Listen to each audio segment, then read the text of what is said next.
From ABC News Radio, KMET 1490 in Southern California. This is BizNinja Entrepreneur Radio with your host, Tyler Jorgensen. Welcome out to BizNinja Entrepreneur Radio. I'm your host, Tyler Jorgensen, and today we have somebody who's a bit of a legend on Instagram, known as King Credit. He's got that fancy blue check mark, but more than that, he talks about travel hacking, which as a lifestyle designer, I'm a huge fan of. I'm super excited to talk to Jan Stavisski. Welcome out to the show. Hey, man. Appreciate you having me. So I love this because I think I found you first from right when you started on TikTok. I think I saw one of your very first videos because I love travel. I love lifestyle design. I'm not a travel hacker because it seems like a lot of work. So I'm super excited to hear about your story. My very first question for you is, when was the moment you first realized you're an entrepreneur? I'd say when I was 10 years old, I had some sort of a realization because I'm like, I want to go and buy stuff for myself as opposed to asking my parents for stuff. So I decided to go wash cars in my neighborhood, bought a little bucket, trolley, electric scooter, towed it around, went door to door. I'm like, hey, your car's dirty. Let me wash it. $20. If you don't want $20, I'll do it for $10. I want to earn your business. I did, and nobody told me I was an entrepreneur. I realized 10 years later, I'm doing all these hustles. I'm like, man, I should have just went all in on business entrepreneurship. But instead I went to college. Look, it's normal. But what I love, and it's very common with people that come on this show, most of the people that now consider themselves entrepreneurs instead of like a business owner or something else, they have that story around somewhere between like 5 and 15. They just took it. They took something, right? And they were like, I'm just going to take control of this situation. Yeah. Like I was 5 and I wanted to earn candy and I was selling, flowers to the old lady down the street, right? So you've got to have that first hustle. Tell me, so you went to college. Do you regret it? I regret it. I went to college for nursing at first. I had no idea what to do. I was a lifeguard. I'm like, I'm good at like medical stuff. So I'm going to go do nursing. My parents didn't tell me otherwise, but they're like, you got to go to college. So I went for nursing 2 years in. I'm like, what am I doing? I got all these hustles that I'm using to pay for my school. If I can do that, I should at least be doing business. So then I switched to finance and marketing. Keep in mind, I went to decent schools. I went to Berkeley and I went to San Francisco State University. Got my finance at Berkeley, got my marketing at San Francisco State. But when I came out, I literally could not get a job. I applied to 100 different places. I didn't have any student debt, luckily, because I worked my ass off to pay everything off during that time. But I could not get a job. I applied everywhere in San Francisco. And I'm like, I got 2 fantastic degrees, but not a single person is even getting back to me. And the only job offers I have are minimum wage. It's fascinating. My wife and I both have advanced degrees, but I have 4 kids that are starting to get ready to look at schools. And I'm like, look, you don't go to school to figure out what you want to do with your life. If you choose to go to college, it's because the career you're choosing requires it. Otherwise, it's a very expensive way to find yourself. And I'm a much bigger believer of apprenticeships and travel as a way to figure out who you are. How did you first fall in love with traveling? I was 18 and I've always wanted to go do a trip by myself. I had $3,000 in the bank and me and a friend wanted to go to Thailand really bad. And I'm like, you know what? I'm going to spend all the money that I have and go do this trip. And when I came back, I'm like, oh my God, this was the most amazing experience to go do this by myself, without parents, with a friend, experience new things, new culture, go on a flight, just not plan anything. That's how I always do everything. I never plan anything, just a flight and nothing else. And when I came back, I had no money, but I did have a little envelope from Amex that said, if you spend this much money, we'll give you all these points. And these points you can use for a flight, hotel. And I found a way to go and get these points. Bought my friend a laptop. He paid me back. I got these points. So I didn't spend anything. And 2 weeks later, it was another friend's birthday. We decided to go back to Thailand, except this time I didn't pay for the flight. I didn't pay for the hotel. I just paid for the food in Thailand, which was dirt cheap. And from there, I'm like, my entrepreneur mind started working.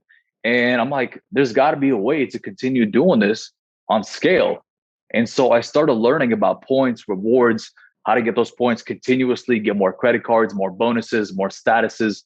And from the age of 18 to 22, I was going to school, but during the time I didn't have any tests, I would go and take a trip to a different country and do a deal with one of my professors or all of my professors to just take the tests because I had this family ordeal, but the family ordeal was me traveling around the world. You're part of your And family, and so it's your ordeal. So exactly. And so that's how I got into it. yeah, that's amazing. Very few people can say they started at 18 and fell in love with it that fast. I was 19 when I first like really left the country, other than maybe Mexico, right? And I lived in South Africa for a couple of years. And there's something about travel that just completely changed you. I think you cannot come back from a trip the same person you were when you left. I agree. So the fact that not only did you find like this amazing love of travel, but you found this really clever way to feed this new passion and turn it into not only like a money saver, but also a money maker is pretty remarkable. Now, I don't think it all started where it was rainbows and butterflies. And right after you were 18, it was just like money started pouring at you. What was your first major setback and how'd you overcome that? The biggest setback came later after I got out of college. When I was 18, I actually made my first $100,000 with being an Uber affiliate. I never drove. I actually started making content and referring people to Uber. And I made my first 6 figures that way. That paid for school, most of it. And the biggest setback came after I got out of college. So I was already in the credit game in terms of travel hacking. Requires credit, credit bonuses, rewards. And I told you I couldn't get a job after college. So I decided, okay, I've always wanted to be an entrepreneur. This is like my calling to go all in on entrepreneurship because I can't even get a job. I got no choice. So I decided to go and start every business I possibly could. I went and did drop shipping. I did Facebook advertising. I bought Ty Lopez's course, did social media marketing. I did everything at once. And I didn't have any money. The money I made when I was 18, 19, that paid for school. I had some money coming in as a personal trainer. And I was hustling a lot. I was doing like 30, 40 hours a week doing all these different hustles. But I was living in San Francisco and that really paid for, I was left at zero basically at the end of the month. So I decided to go and do all these businesses. And while I didn't have any cash, I had about 120,000 in credit lines because from 18 to 22, getting rewards and bonuses required you to get a bunch of credit cards. So I had like 20 or 25 credit cards by the time I was 22. And with all that money, I figured, you know what, I'm going to go and use some of my credit to go and try to start all these businesses. Right. And 6 months in, I'm doing 4 or 5 businesses at once.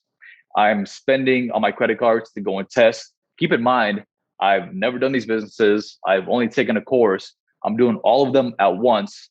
And really, I have no business experience by any means other than going to school and getting 2 degrees, which I thought finance and marketing, hey, I should be a pro. I should be super smart. Right. But 6 months in, I am actually in $82,000 worth of credit card debt.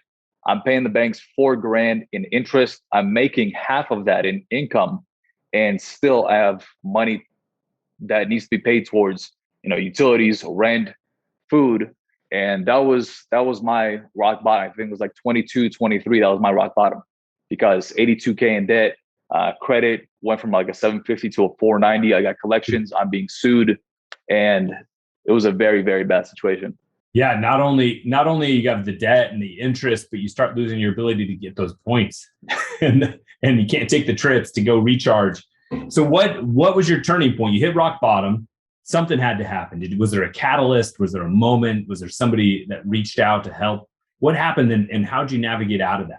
I was listening to a podcast similar to this, and I was trying to figure out, where do I go? I was kind of realizing that the entrepreneurship route right now, because I have no skills, no experience, really nothing going for me, I have to go and get a specific skill. And the podcast said, if you want to be a business owner, if you want to be an entrepreneur, the skill you need is sales. That is an absolute given. If you don't have that skill, if you don't have experience in sales, you will fail as an entrepreneur. So I decided that was going to be the direction I will focus all my energy on. And I'm going to go get a sales job. The sales job I did end up getting was by accident because I started going to every single event possible. And one of the events that I showed up to finally worked out. It was a cryptocurrency exchange back in 2016, 2017. And I started doing sales for that crypto exchange for companies when they go public. They list on the exchange, they pay fees for that. And those are the sales that I was doing.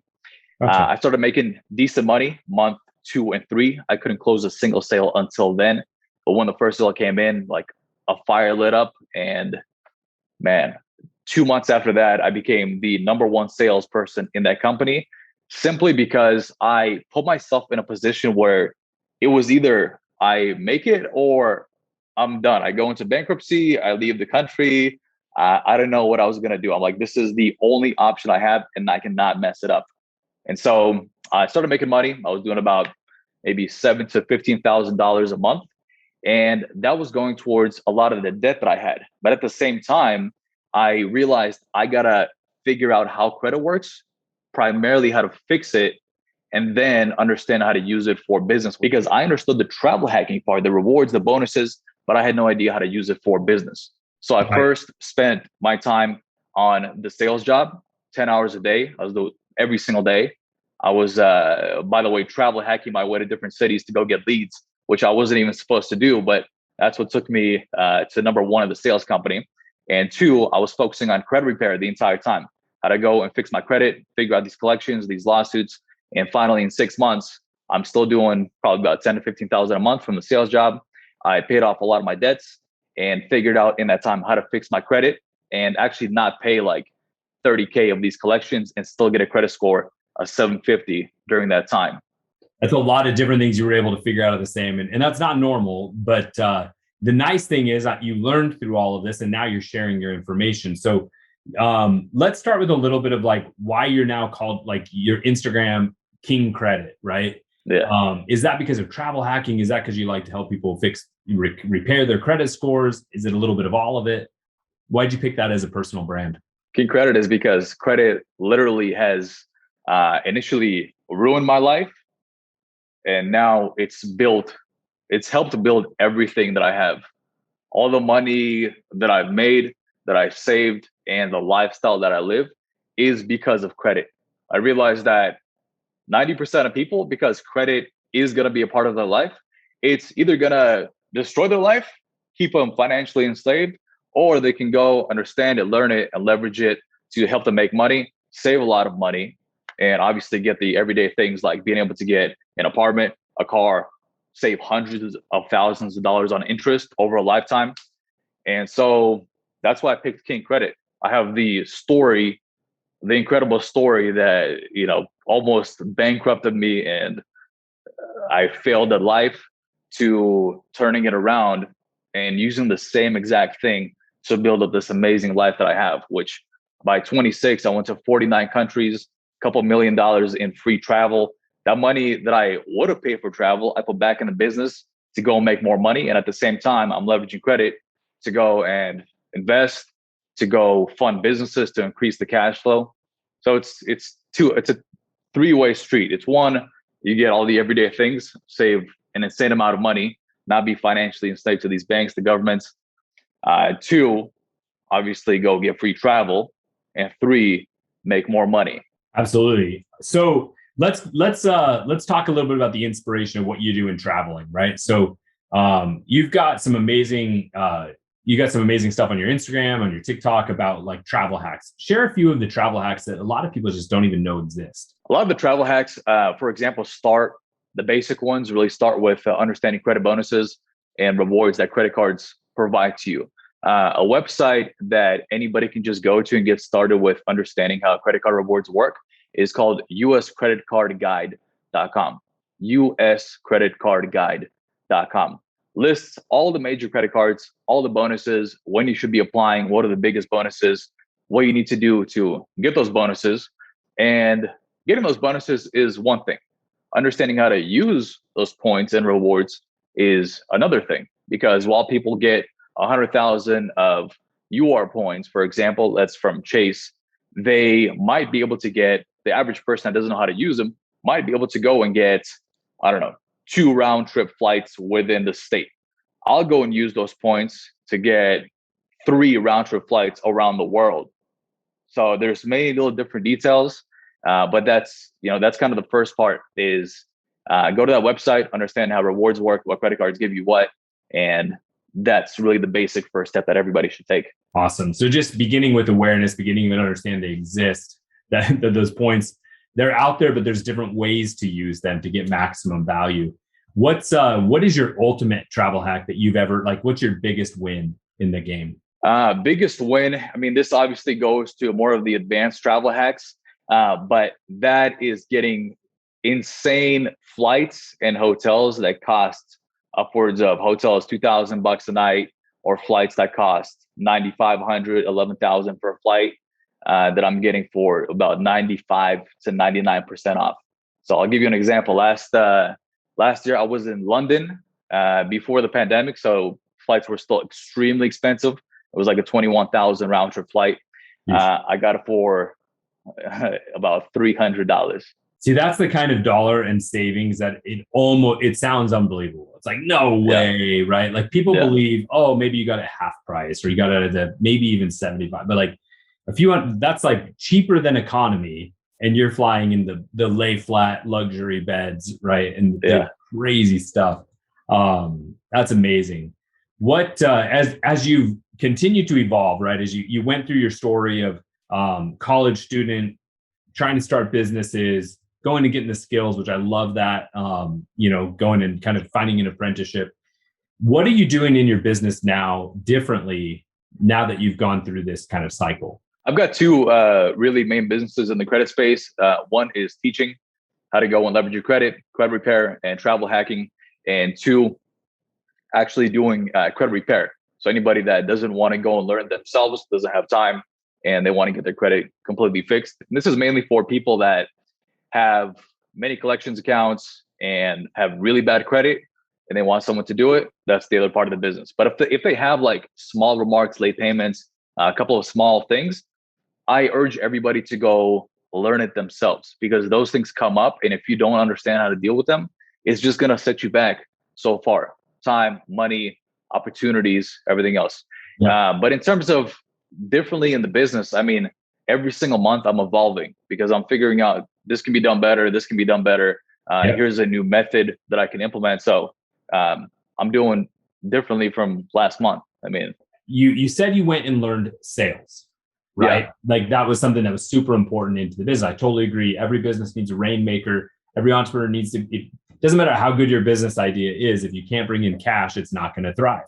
So how have you applied what you learned in sales into your current business? The person building the business has to be the marketer, the sales professional, and understand how to get that idea across so people, one, understand it, two, see value, and so you can get that idea to your team as well, so they can actually run the business and close deals and whatnot. But the second part of it is you should never be doing everything yourself. At first, you're going to be wearing 10 different hats, doing everything. But the thing that you should be best at is either running the business or doing the marketing and the sales and being the front person, or you have a business partner and you're doing all the operations. So those are really the two main things in a business. But the biggest thing that I learned is that those have to be delegated quickly, very quickly. Otherwise, you are taking away from the main thing that you're doing, and the business is stalling. The sales, you should not be doing yourself. You can be doing the marketing and the exposure and all that and being the face of the business, but the actual sales, the fulfillment, the customer service, all that has to be delegated. And if an entrepreneur or a business owner doesn't know how to do that, they should get focused on learning that piece of the business. It will not grow. You will top out at, I learned that you can get up to about 700,000, maybe $1 million a year, just working your butt off 24 hours a day, which is what I was doing, right, without delegation. Anywhere above 700,000, $1 million, you have to learn that.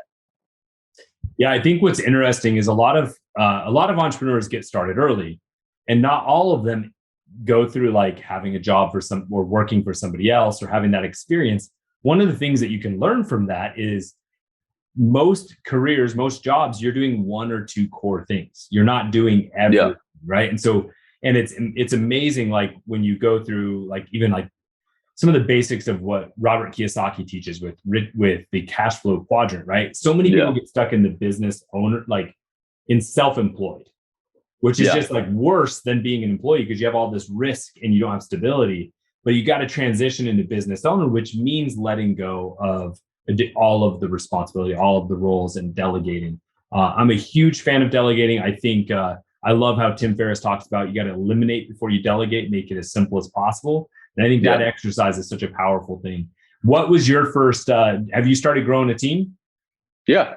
What was your first hire? What role was the first thing you needed to fill? My first hire was assistant.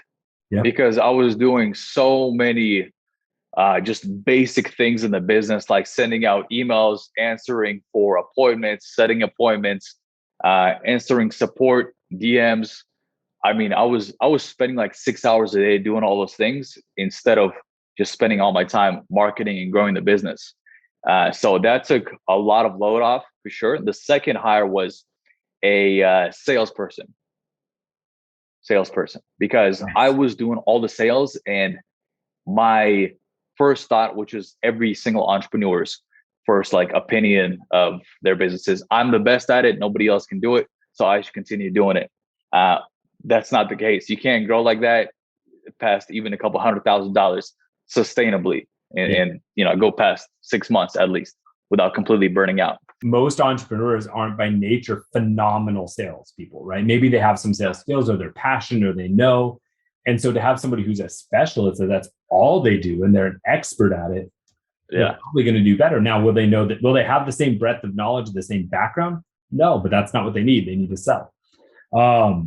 I love that, man. That's really good insight. What now? You've been growing. Your Instagram's growing. Your TikTok's growing. All this stuff's growing. You're focused. You're the attractive character. What are you putting your energy into over this, like the rest of the year? As you say, look towards fourth quarter. What are you like? Okay, these are going to be my priorities from a business growth perspective. Audience, 100%. My entire focus is audience right now until the end of the year, probably until October, November. Because the same effort that I'm putting into Instagram, that's where I do everything. I teach, I sell, everything is on Instagram. Every other platform is meant to bring audience to Instagram because that's where everything is done. And all the efforts that I'm spending on Instagram, the amount of money I make can be significantly more if my audience is bigger, because there's nothing else needed with a bigger audience in terms of content creation, in terms of a message. So that's what I'm doing. My audience was quite small up until, I would say, a couple of months ago on Instagram. I was already at about, I think, 700,000 on TikTok at that point. And I'm pretty close to 1 million on TikTok right now. And I really focused my energy on growing Instagram from all those platforms the last couple of months. Nice. But until I did that, I had only like 29,000 on Instagram, and still I was the past year and a half, I'm already doing 7 figures a year just on Instagram with no ads, nothing like that, not even considering my other businesses. It's amazing how many people I know that don't have huge followings on Instagram, but they still do really well. And I love what you said, that going from, let's call it 1,000 followers to 100,000 to 1 million followers on Instagram, it's not any more work in content creation or production. It's just your platform has grown. And I think that's a really smart perspective. Now, I'm also a big believer of like, there's traffic you own and traffic you can control. Yeah. If you're pushing everyone to Instagram, what are you doing to make sure that you aren't beholden to the Instagram as a single platform risk? There is a risk for my deal because my program called The Inner Circle, where I teach everything, leveraging credit, travel hacking. It's an Instagram close friends. So in that case, if, for example, Instagram shuts down for whatever reason, all that content and all those people in Instagram close friends, that gets shut down.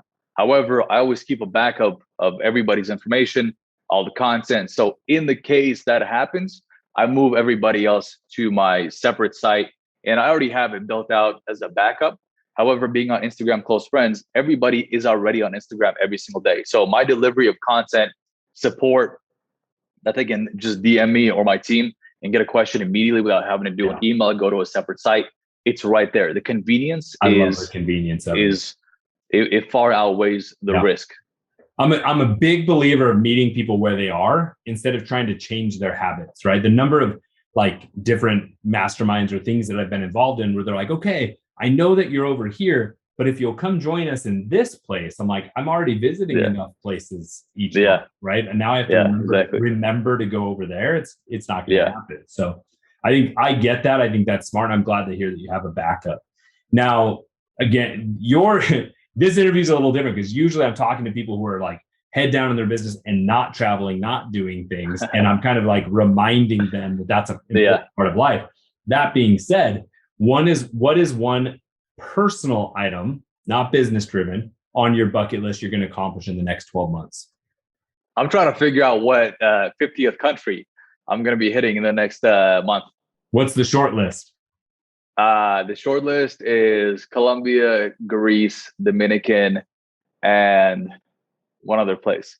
I told you I literally don't plan anything, and I'm a month out from doing 4 trips, and I literally just go to the airport and I almost get a ticket there. Like my bookings are within 24 hours every single time. I never have a hotel because the system I have for travel hacking, it's you just hop on, input a little bit of information, implement some hacks, and then bam, you got the hotel, you got the flight. And is last minute part of the hack, or is that just how you do it? Sometimes it is. Okay, cool. Sometimes it is. I'm a huge fan of that. When I travel by myself, that's how I travel. When I travel with my family, we plan ahead. It's different. It's different. Like different. It is.